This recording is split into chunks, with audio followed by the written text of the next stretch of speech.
So we realized that there are topics that had not yet been covered under nutrition, one of them being food combinations.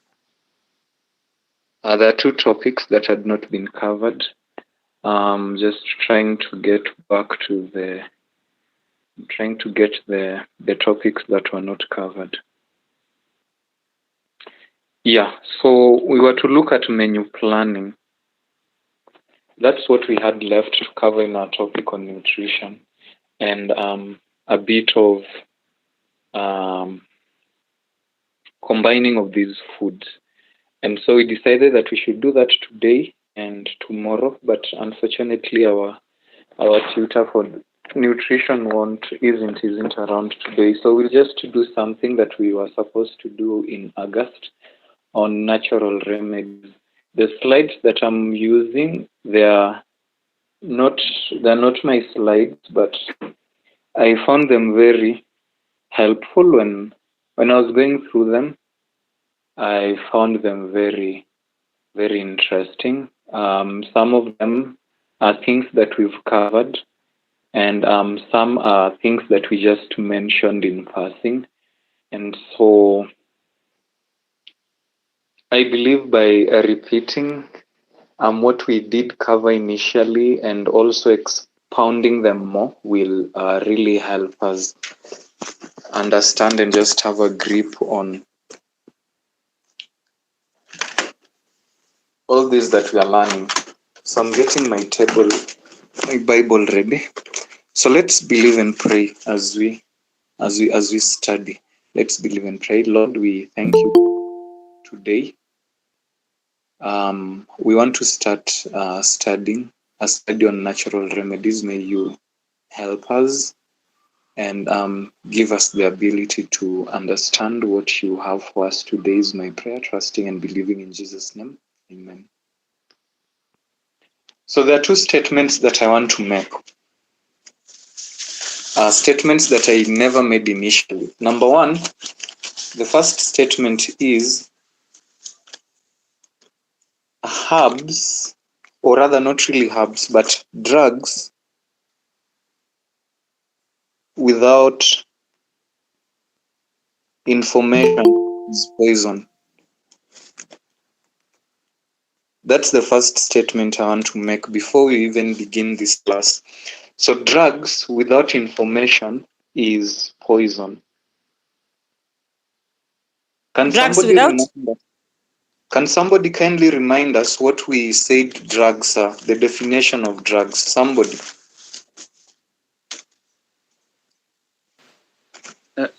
Yeah, I can try. Yes. A drug is derived from drug, that is simply a dried herb. Dried herbs. And the main intention was the therapeutic constituencies in the dry herbs. So drugs, in short, it simply means it can either be synthetic or natural. So anything with any therapeutic property in it. By therapeutic, what I simply mean some healing property in it. So the first statement that I want us to understand is this: drugs without information is poisonous. These are not my statement. This is not my statement, but I'm quoting pharmacognosy doctor. Pharmacognosy, those are guys who study herbology and botanicals very deeply as a course, mostly in masters. The second statement I want us to understand is this: the more poisonous the herb, the more poisonous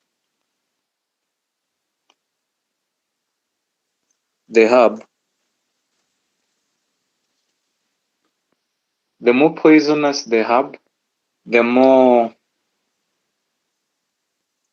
poisonous the herb. I'm trying to recall the statement that comes after it. The more poisonous, I'm trying to see how I can put it well. The more poisonous the herb, the more healing properties it has. Like the more potent it is. The more poisonous the herb, the more potent it is in terms of healing properties. So those are the first two statements that I want to make.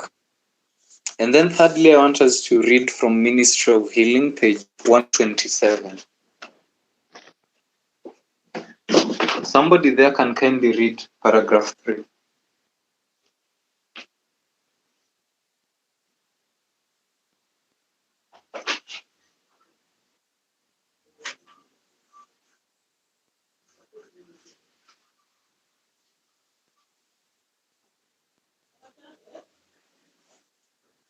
Is there anybody there? So these are the beginning statements that I want us to know before we ought to have started with them when beginning our herbology lectures. So I'll just read anyways. It says the use of natural remedies requires an amount of care. Go ahead.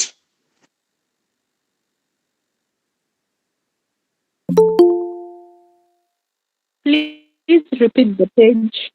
It says page 127, paragraph 3. Okay. It reads.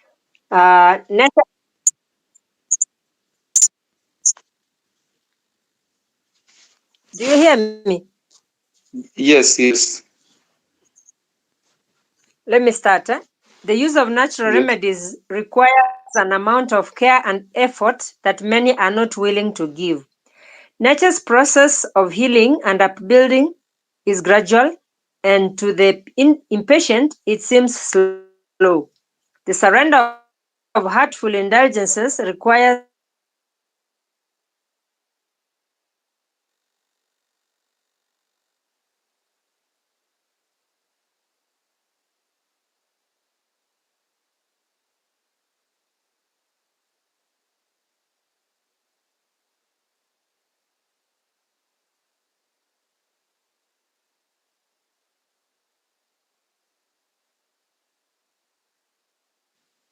I really don't know why I'm not getting you guys. Let me check my settings if my network is okay. My network is okay. Probably it's my volume. I really don't know why I'm not getting your voices clearly, but it's fine. I believe you are getting mine at least. So I'll read. I want us to draw. I want us to see some three things in this particular paragraph. The Lord tells us that the use of natural remedies requires an amount of care and effort that many are not willing to give.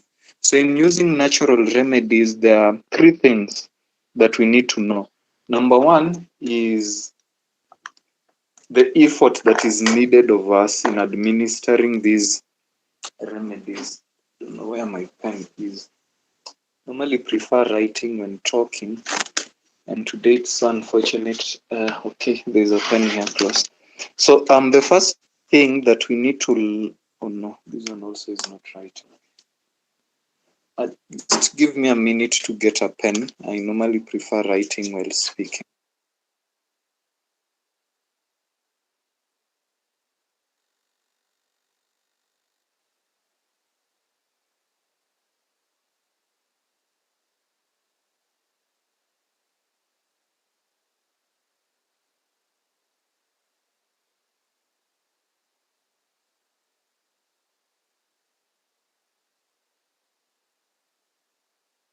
Okay, there we go. So in the first sentence, there are two things that we need to learn when using natural remedies. There's something required of us. Number one is diligence in terms of care, and number two is diligence in terms of effort. So we really need to be intentional in terms of our effort. And the next sentence explains why effort and care is needed. Effort and care. And then the next sentence says, nature's process of healing and upbuilding is gradual. It doesn't happen at an instance. It is gradual. So these are the 3 virtues that I want us to know and just have in mind whenever we are talking about these remedies and administering them to others. Number 1 is the effort. Number 2 is the care. Number 3, we need to know and learn that these things, they work gradually. And to someone who is impatient, they might see that it is slow and probably opt for some other things that might seem to them quicker. Those three things. So effort, care, and by the act of it being gradual. So our first statement was drugs without information is poison. Drugs without information is poison. Why is it poison? Because when administering natural remedies, we really need to take care, and we really need to have all the information necessary, all the information that is out there about a particular herb, how it's supposed to be applied, where, and the dosages, because there are herbs that are very toxic, and there are herbs that are very toxic, but when used in very low dosages, or when used, there are different dosage forms. So there are herbs that are toxic, but they can always be used either externally in different ways or internally in different ways, and their toxicity won't really affect the body. And so we really need to be aware of how this works. And then effort is just patience. So let's continue now that those particular statements are clear. Is there anybody with a question on the introductory part? Any question? No question. Yes, Yes. there is. Yes, go ahead. You have said that drugs without information is poison. Does that apply to natural remedies? Yes, And if yes. it does, sometimes somebody is sick, and Yes. you don't exactly know what they are suffering from. Maybe they are complaining, they are just feeling weak, they are feeling like they have malaria, but it has been tested, it's not there. Or sometimes somebody is not able to go for testing, and you are not exactly able to tell what the problem is. So it might be difficult for you to tell them that they need to use a certain drug and even give them information. How does that go? We'll get there. Oh, thank you. Yes. So Bible and herbs. In the Bible, we find the use of herbs at very many instances. I believe when we were doing herbs, our very first class in herbology, the devotional thought was on how herbs are beneficial to man, and I believe we read from Psalms 104, verse 14. Is Amina around? Is the one who read to us is not here. So we also read Genesis, and we saw how herbs have been used in the past by humanity, and how herbs have been very beneficial to humanity in the past. And so if it has been used in the past, and if it's chronicled in the Bible, then there is really no need of doubt. There is really no reason to doubt that herbs can be beneficial in treating different kinds of remedies. And so what normally brings a difference is what we've just mentioned. The initial statements, the two statements, drugs without information is poison. You might be using a particular remedy, and probably you don't know its modes of actions clearly, and probably you are not looking at the response of the patient. You know, different people react differently to different kinds of herbs. And so it's very important to always look at the response, despite the knowledge that is out there about that particular herb. It might adversely be affecting that particular patient, and it might not be treating the case. And so when it comes to that, there are several things that we always need to look at. And so there's this one instance in the Bible that I'll read. That is Ezekiel 47 verse 12. It says, "And by the river upon the bank thereof, on the side and on that side shall grow all trees for meat," speaking about heaven, "whose leaf shall not fade, neither shall the fruit thereof be consumed. It shall bring forth new fruit according to his months, because their waters they issued out of the sanctuary.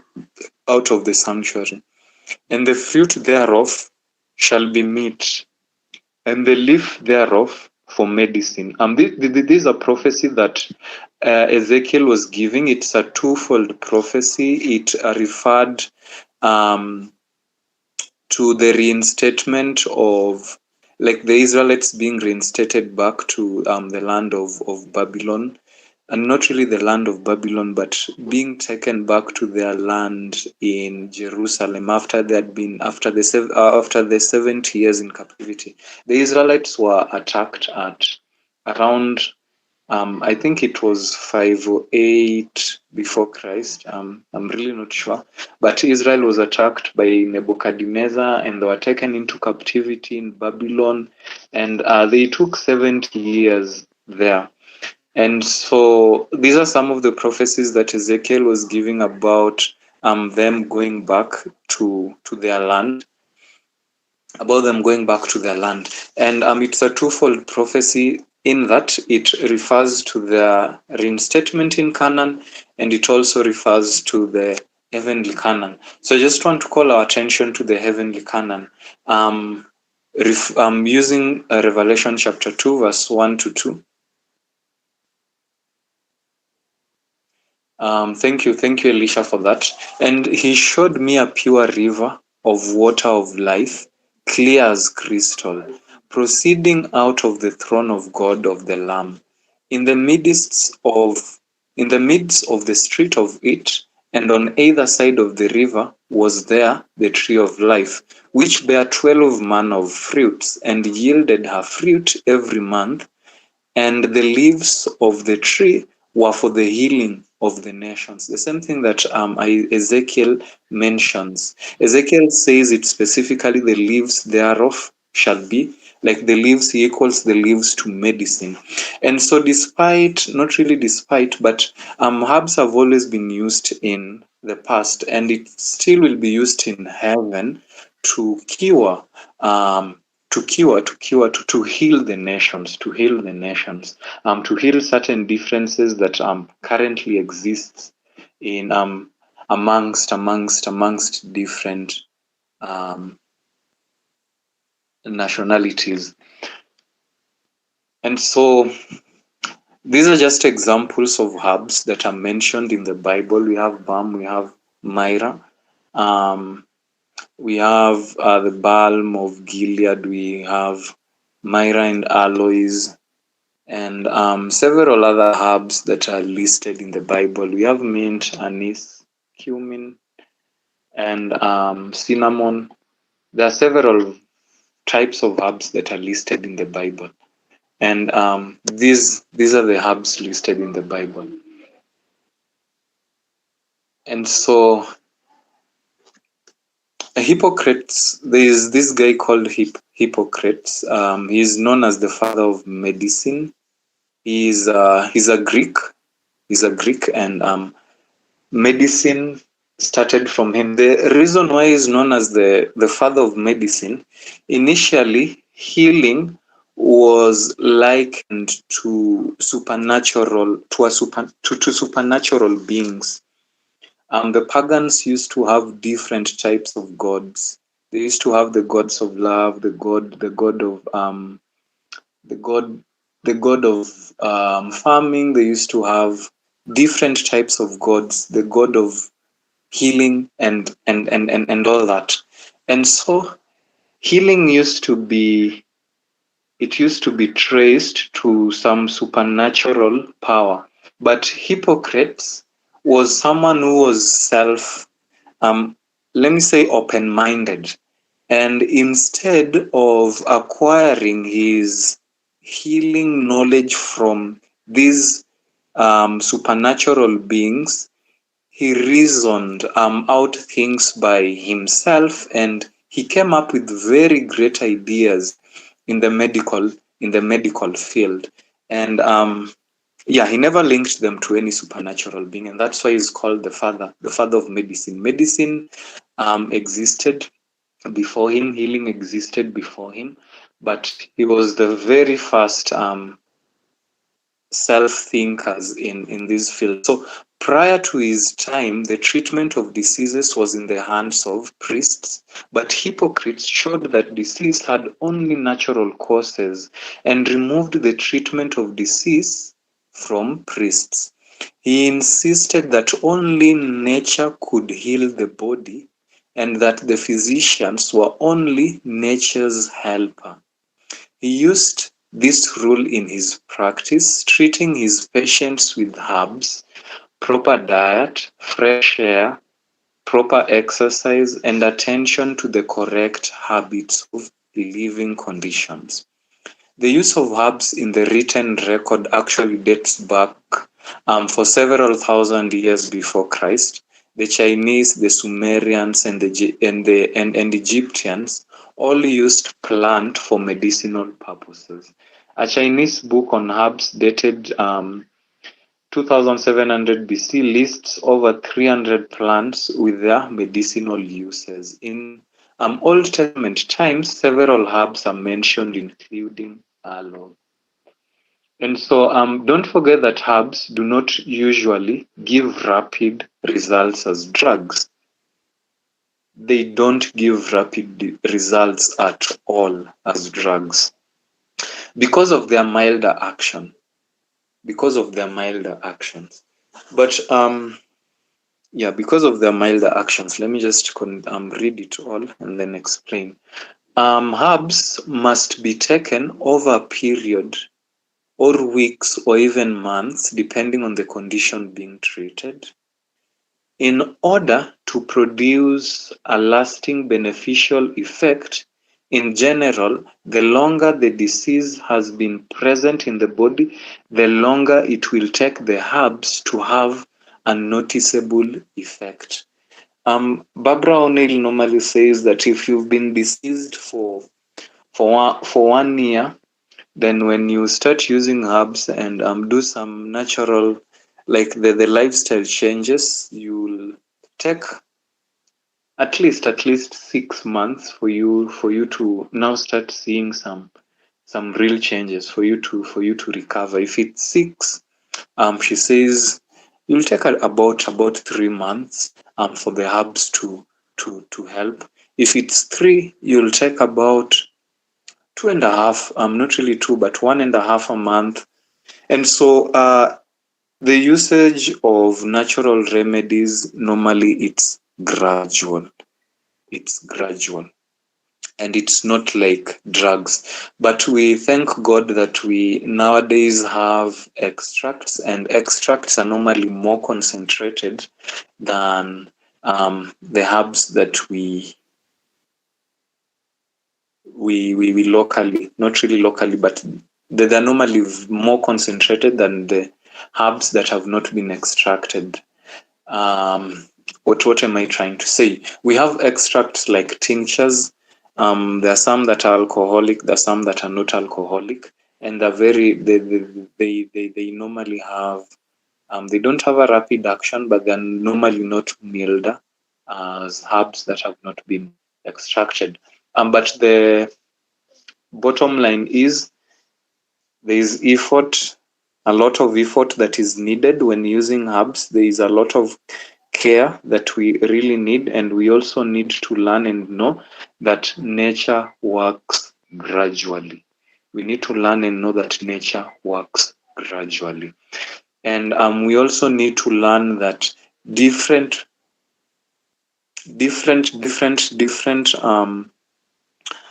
let me just call them patients. Different patients were behave or rather react differently to particular herbs.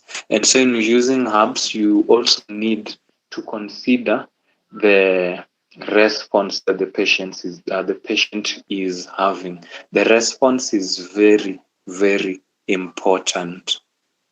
If the response is negative, you need to stop or cease using that particular herb and resort to some other herb. So Luke, the writer of the gospel that bears his name, is called the beloved physician. That's in Colossians. Paul calls him the beloved physician, and those who do a work similar to that which he did are living out the gospel.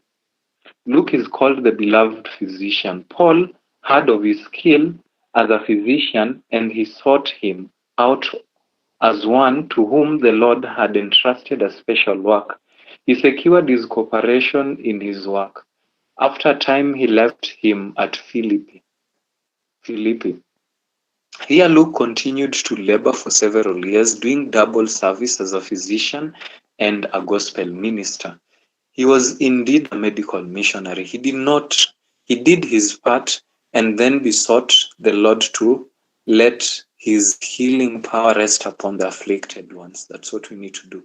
His medical skill opened the way for the gospel message to find access to hearts. It opened many doors for him, giving him the opportunity to preach the gospel among the heathen. That is the main objective why we are learning this particular we are having this particular course. That's the main objective of the medical missionary work, to point sin-sick men to the man of Calvary. So we are told that there are many simple remedies which will do much to restore healthful actions to the body. All these simple preparations the Lord expects us to use for ourselves, but man's extremities are God's opportunities. God has caused to grow out of the ground herbs for the use of man. I believe this is Psalms 104, verse 14. God has caused to grow out of the ground herbs for the use of man. And if we understand the nature of those roots and herbs and make a right use of them, that's the reason why we are studying herbology and botanicals. God has caused to grow out of the ground herbs for the use of man. And if we understand the nature of those roots and herbs and make a right use of them, there would not be a necessity of running for the doctor so frequently, and the people would be in much than they are today. We are told that prevention is better than cure. So what does the WHO say about medicinal herbs? So the World Health Organization considers as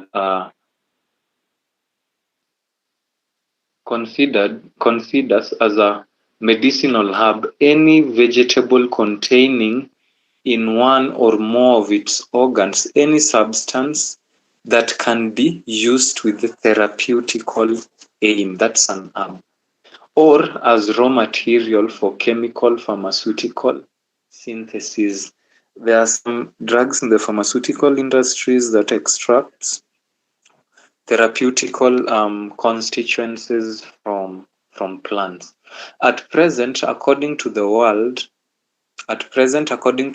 Health Organization bulletin, more than 25% of the medicines sold in the pharmacies all over the world are directly derived from plants. So there is always a way we can tell what a herb. Let me see plants that heal. Okay. So there is always a way we can tell how the properties of these herbs were discovered. And there's a way we can always tell the healing properties in a plant, or rather what a plant heals.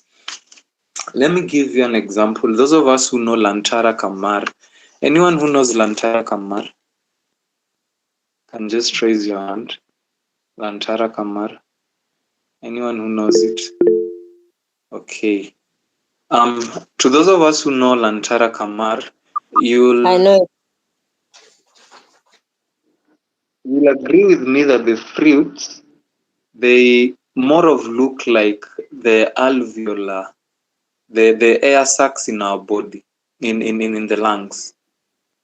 They look like the air sacs. And interestingly, Lantara Kamar, though toxic to the liver and the kidney, when not rightly used, it can be used for respiratory problems like bronchitis. And bronchitis normally, bronchitis, it can be used for to cure pneumonia. And bronchitis normally is a problem with the bronchioles, the bronchus, the inflammation of the bronchus. And when you look at the fruits of the Lantara Kamar, you'll see more of these are bronchus, and the bronchus holds the alveoli. Yeah, so there are several ways you can always tell properties. When you look at an orange tree, when you look at an orange, it looks like the heart. When you look at a walnut, the fruit, the nut, it looks like the brain, and so on and so forth. When you look at these different plants, you'll always tell how they resemble some parts or some organs of the human body, and you can always tell the healing properties by that. This is the walnut. It really looks like the brain.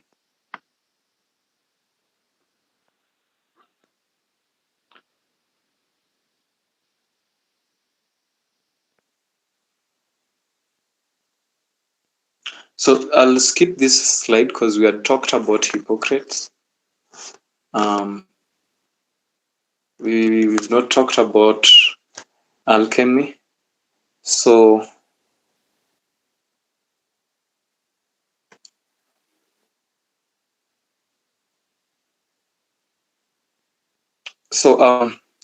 alchemy is a truth. I can see your hand is raised. I wanted to request that you show that other slide. The one that you're saying certain fruits look like certain organs of the body for just a second or like for a short time. I picked something I missed out. Not this one, the other one. Yes, that one.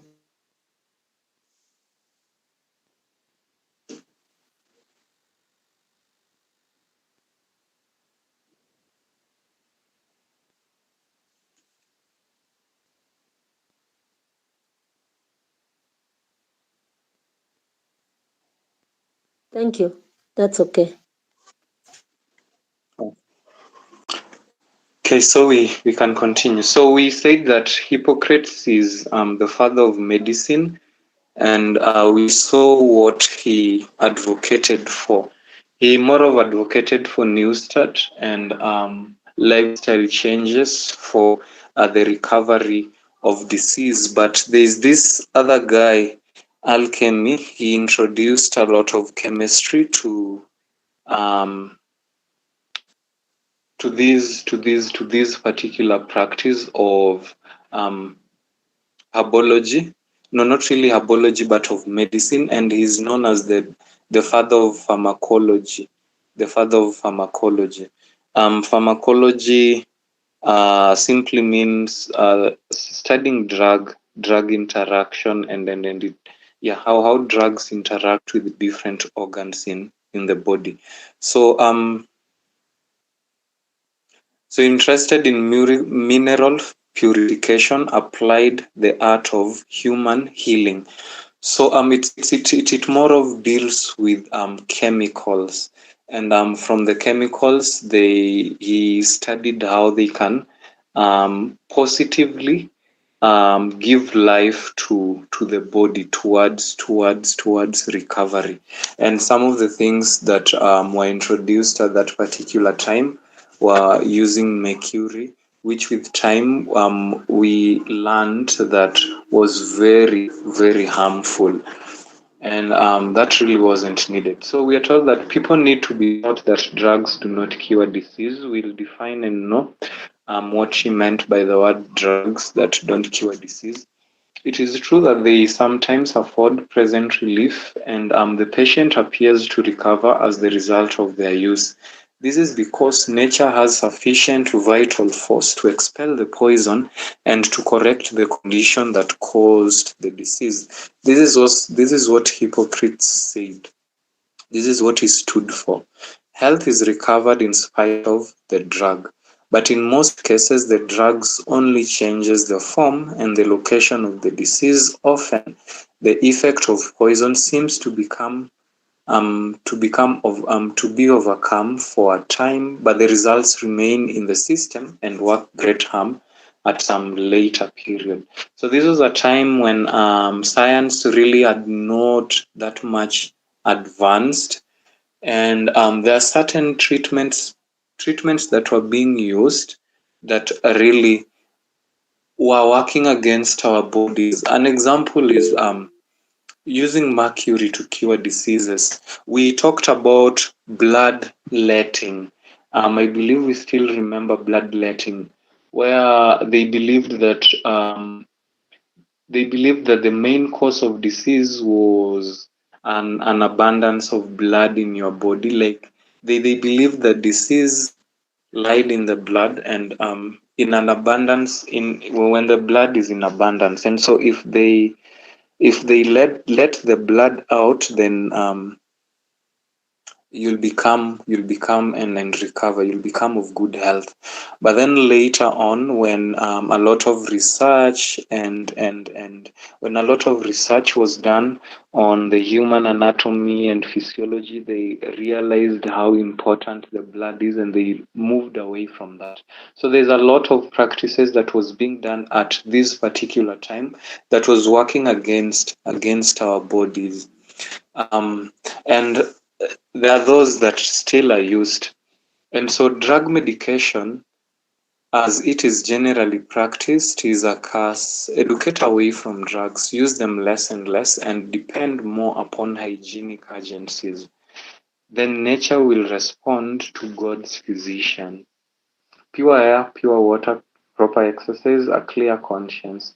Those who persist in the use of tea, coffee, and flesh meats will feel the need of drugs, but many might recover without one grain of medicine if they would obey the laws of health. Drugs need be seldom used.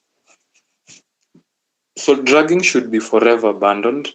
I won't talk about drugging should be forever abandoned, for while it does not cure any malady, it enfeebles the system, making it more susceptible to disease. Many, instead of seeking to remove the poisonous matter from the system, take a more deadly poison into the system to remove a poison already there. There are more who die from the use of drugs than all who would have died of disease and had nature been left to do her own work. So these are some of the side effects of using drugs.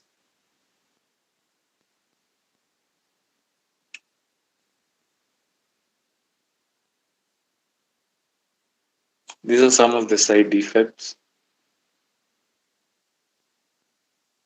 So you can check the side effects of these chronic diseases when you use the medications that are meant for them. An example is high blood pressure. There are those that normally really adversely react against certain classes of high blood pressure medicine, to an extent that they even run into depression, run into depression, dizziness, lightheadedness, headache, and so on and so forth. There are several of them, and there is normally how is it called, an allergy most of us normally have allergic reactions towards penicillin. Penicillin is an antibiotic, though most don't know it. So concentration of active components. Concentration of active components. So this is where I'll now requires to be keen, at least. This is where I'll requires to be more keen, because we now want to study interesting stuff. I believe my voice can still be heard.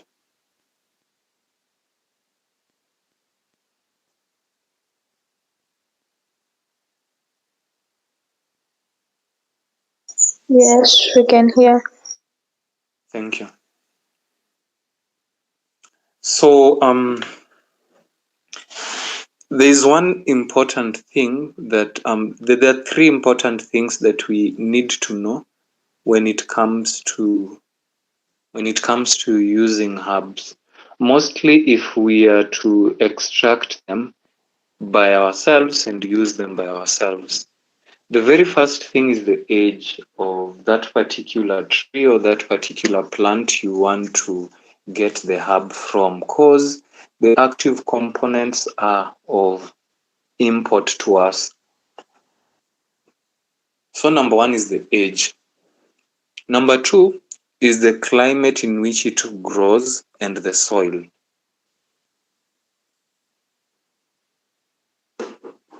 Number two is the climate and the soil. These three things, they greatly affect the active components that are in the herb. Number three is cultivation. Cultivation. Number three is cultivation. So how is this plant being tended and cared for? That's what cultivation is. And we'll see that as we move forward. So just to know that these three things, they are very, very important when it comes to the potency that lies in the herb, when it comes to the therapeutic constituents in the herb. I believe that most of us will, okay, probably there's no one with that dream. It's normally rare. It's normally rare to find someone who would love to start a wellness center and have a farm in that wellness center with a botanical garden in it. But if you have such a dream, then these three things you really need to know and understand them fully.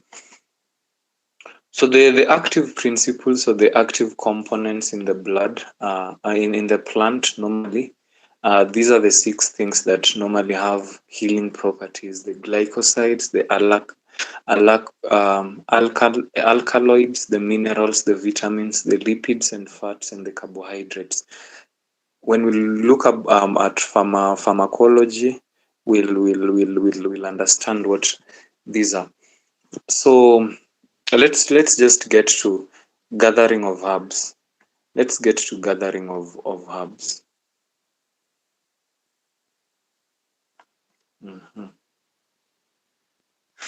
So in gathering of herbs, herbs need to be gathered when the weather is dry, and the leaves should be fully matured. And when gathering the stems, then the foliage should have appeared.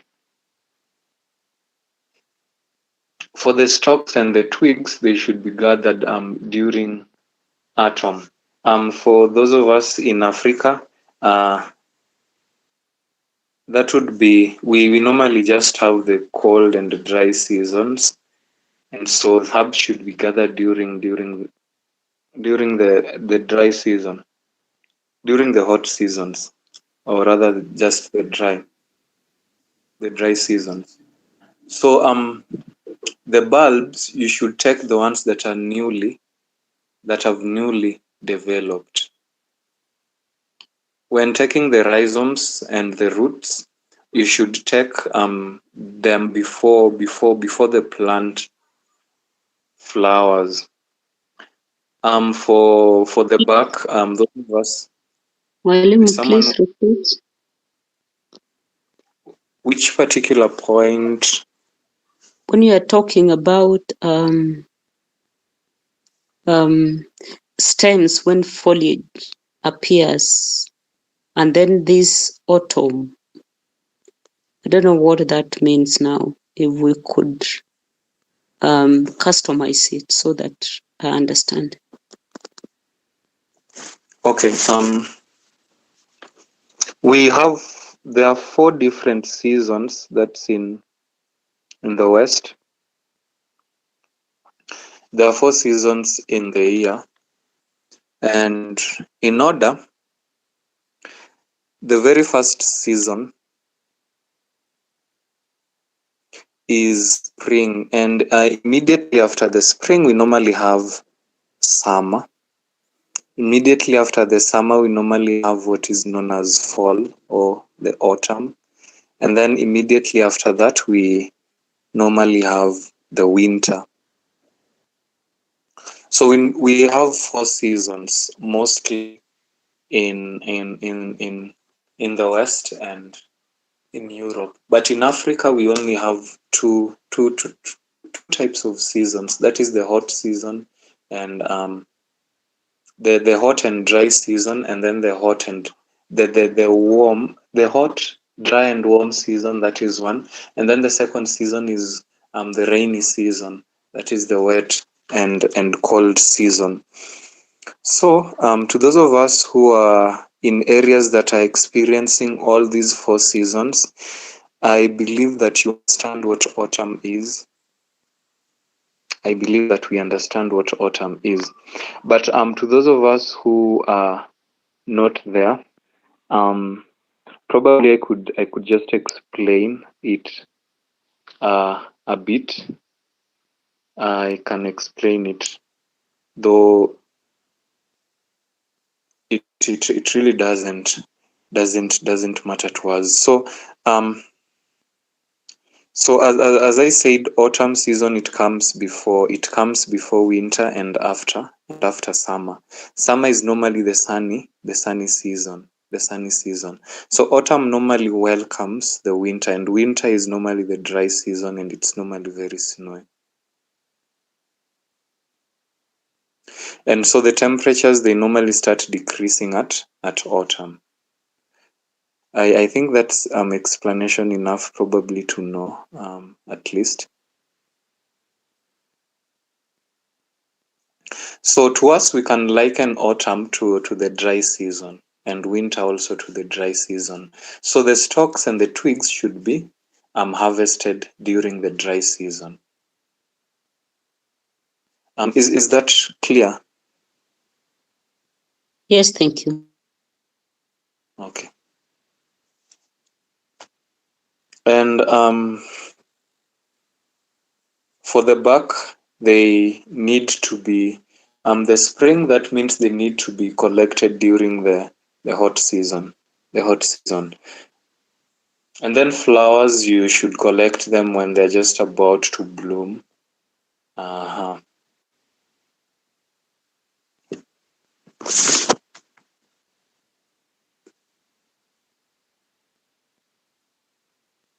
So when it comes to, so this is all about the age.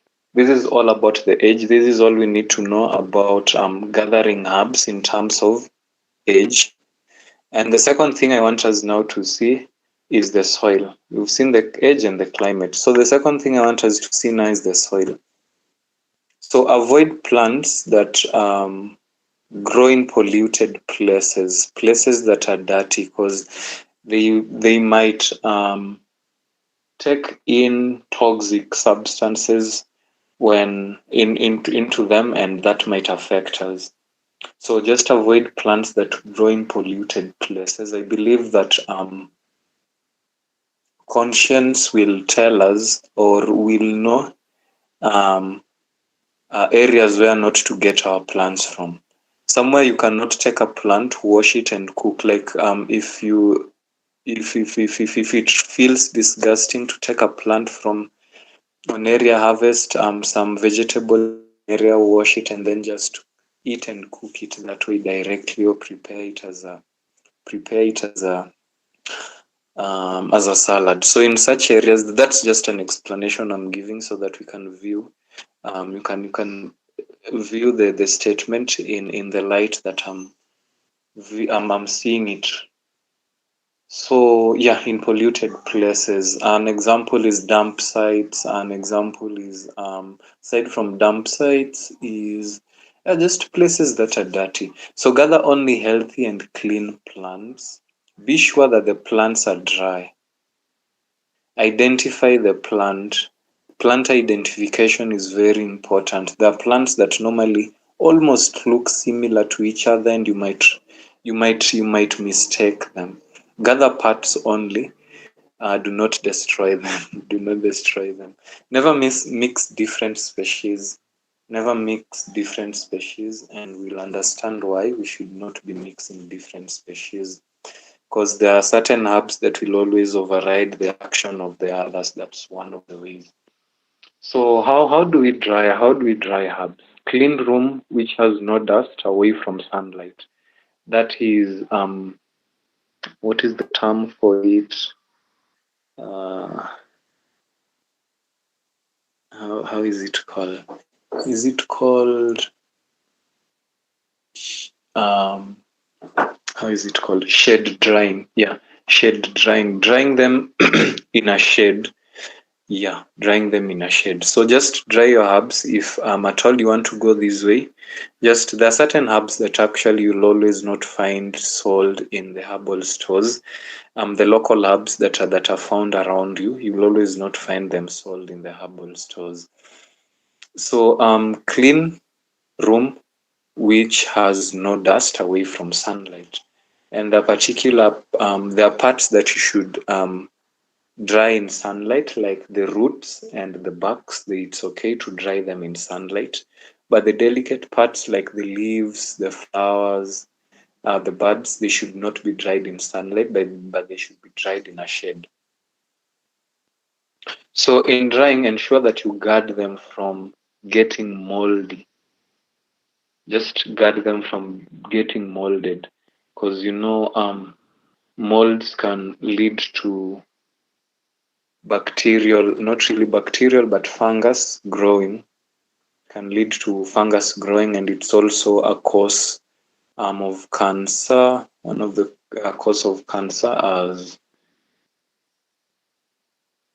And then the leaves, dry aromatic leaves in the shade 3 to 6 hours. Flowers spread loosely on white paper, preserve the color. Just ensure, actually, for you to know that you've done these things well, when drying the herbs should, if it's a green leaf, then it should remain green even when it's dry. When it remains green even when it's dry, it means that the phytochemicals are still in it, and it is only the water that has that has been separated from that particular leaf. So when the leaves are yellow or red, when it comes to a point that it has dried, and the leaves have changed, has changed its color probably to gray or brown, it means that it has lost almost all its healing properties together with the water. It should maintain its color. And that's the reason why it's very important to dry them in the shade. So bulbs, fleshy roots and rhizomes, peel off outer membranes, then cut the bulbs into transverse straight across slices, each about half an inch. Stir often. This is just common sense, and I believe that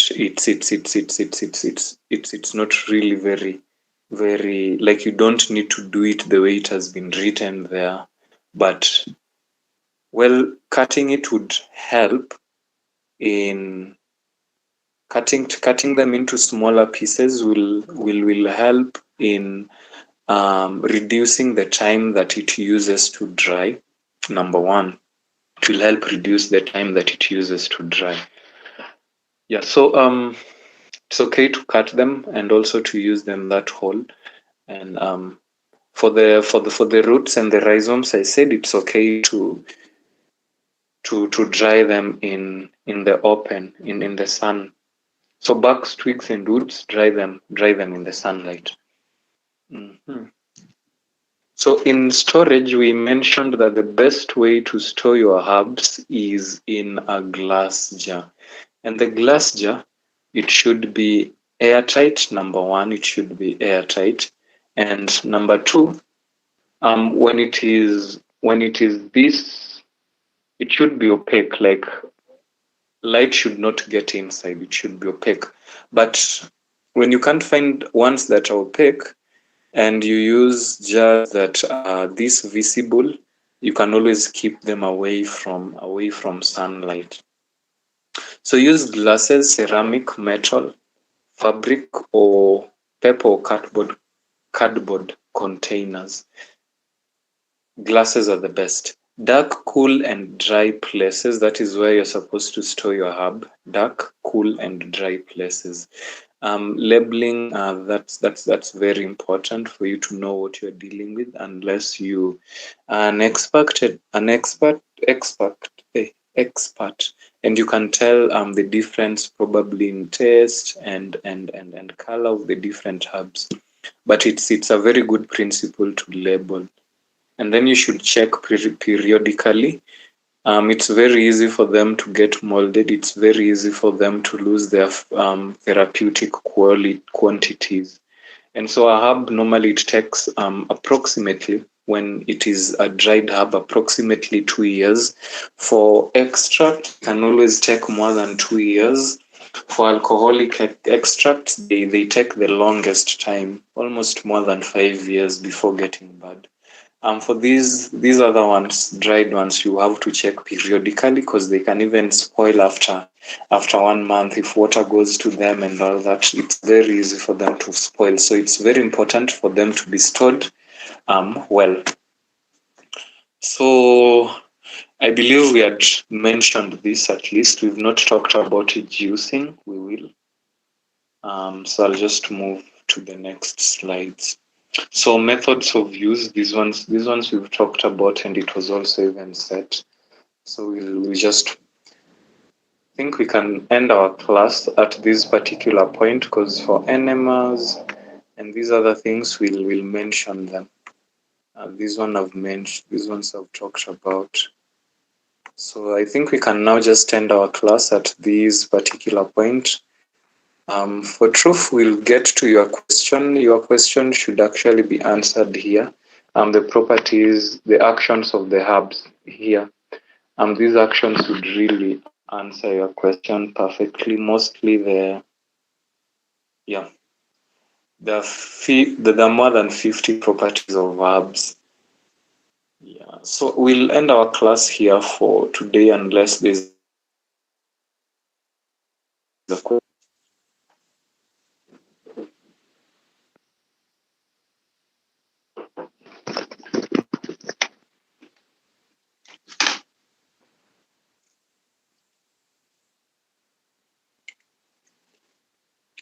Okay, thank you. Back to you, Elisha. It seems like, let me read what you wrote in the chat box. Everything, including drug, is toxic depending on the dose. Lack of information makes it poisonous when used inappropriately. For example, when a wrong dosage given. Yeah, very true. So thank you for giving me a listening ear. May we all have a blessed time. Back to you, Elisha.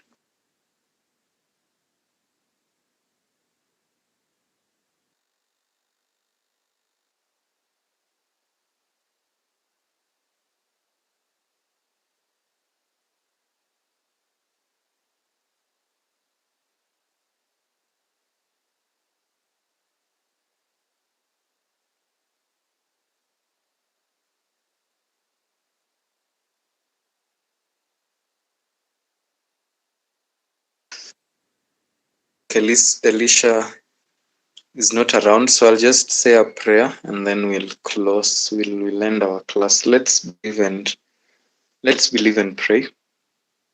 Selvin, I see your hand was raised. Do you have a question? I've just thought of one here. Like, is it good to hasten their drying maybe through the electric fan or something like that? Can that be of harm? Well, to be honest, I've never looked into that. I'll try and do a research and probably get back to you. But what I know, when you use a fan, then okay, with the little knowledge that I have on physics, the molecules will be, their movement will be stimulated, and when the movement of the molecules are stimulated in a particle, then energy is normally formed, and the energy can create a lot of heat, and that's actually what causes drying in a windy air, in when it's windy, partly what causes drying. So aside from the wind carrying the moisture, it can stimulate the molecules to form energy, and the energy might break certain bonds of the alkaloids and the other therapeutic classes that we have. But that's what I can give according to my knowledge in physics. But I'll look deeply into it and then get back to you.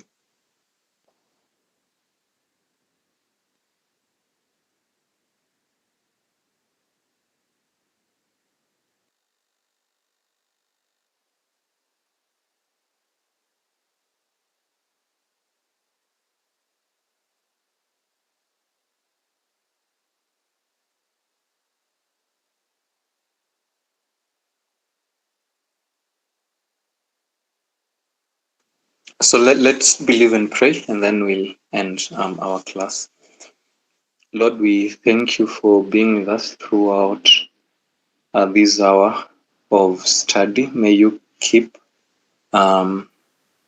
before us that which we've learned, never so that it can help us to relieve the maladies and the sicknesses that your children currently are facing on this planet Earth. Is my prayer, trusting and believing in Jesus' name. Amen. Have a nice time. Same to you. Good night. Bye.